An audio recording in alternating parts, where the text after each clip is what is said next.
Hello, Oilers fans. Austin here with a news and trade update here for the Edmonton Oilers. Was not expecting a trade this morning. I was getting ready to do the pregame report for the game against Seattle, but then the Oilers announced that they acquired Connor Ingram, the goaltender from the Utah Mammoth, who was recently on waivers, did clear waivers.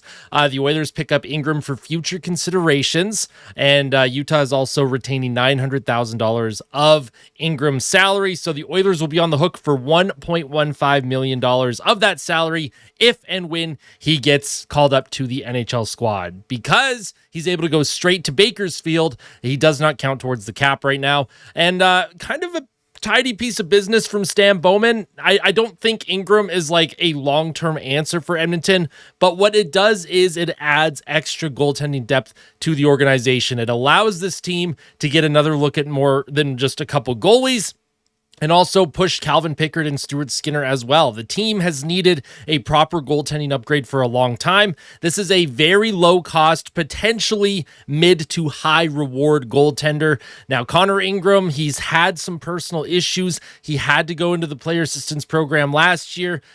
He was the winner of the Bill Masterton Trophy in 2023-2024. So this is a bit of a project for this player. He's looking for a fresh start, and hopefully the organization can support him and give him whatever he needs to get back into an NHL role. We're going to break down the trade just a little bit here. I did write a few notes down just for all of us to take a look at. As I mentioned, Connor Ingram traded for future considerations. Utah will retain $900,000 of salary. Ingram is being assigned to Bakersfield, so his $1.15 million cap hit after retention does not count towards the salary cap unless the Oilers call him up to the NHL roster. Now, there is a logjam of goaltenders in Bakersfield. You have Nathaniel Day, Sam Johnson, now Connor Ingram, and then Matt Tompkins if he clears waivers as of this morning at 9:33 a.m. We don't know if Tompkins has cleared waivers yet or not. He was placed on waivers yesterday.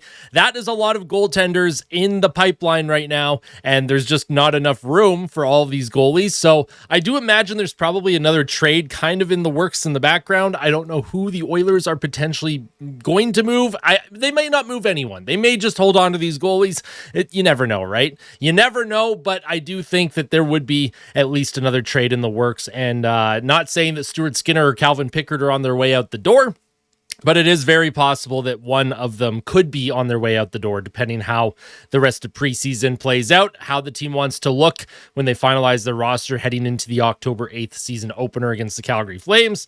As I also mentioned, Connor Ingram was the winner of the 2023-2024 Bill Masterton Award, and obviously that award goes to player perseverance, persevering through personal troubles or whatever the case may be. That's kind of what the award ends up going towards. And Connor Ingram, he had a .907 save percentage in the 22-23 season and in 2023-2024, where he looked pretty darn good in Arizona. He played 50 games in that 23-24. So if you're looking and potentially banking on Connor Ingram being a guy that can platoon, be a 1A, 1B option in the future with either Calvin Pickard or Stuart Skinner, don't know which one he would be, but I do think Connor Ingram has that potential. He is 28 years old.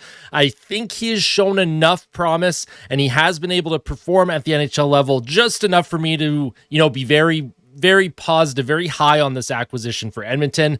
Like I said, this is not a Vezina caliber goalie. This is not a goalie that is going to come in and be that big stopgap that the Oilers are looking for, that huge upgrade in goal, but it is another player. It is a goaltender that can come in, step in, and potentially give the team some extra depth, give them some extra help, and also push Stu and Picks just a little bit on the NHL side. I do think Connor Ingram probably spends at least a couple months in the AHL at minimum, just to kind of get his game back. He did have to step away last season. He hasn't played a whole lot of hockey in the last 12 months, so we'll have to see what his game looks like. We have to see what the organization feels about this goaltender, and then we also have to see if the Oilers make another trade moving forward. If they do, of course, I will be here on the Austin Hockey YouTube channel discussing it, and pregame report for the game against Seattle will be up a little bit later today, so keep an eye out for that. Thank you all so much for your continued support. Smash that like button. Let me know all of your thoughts on this deal in the comments section below, as there's just a couple of days left of preseason here. We play tonight against Seattle. We play Friday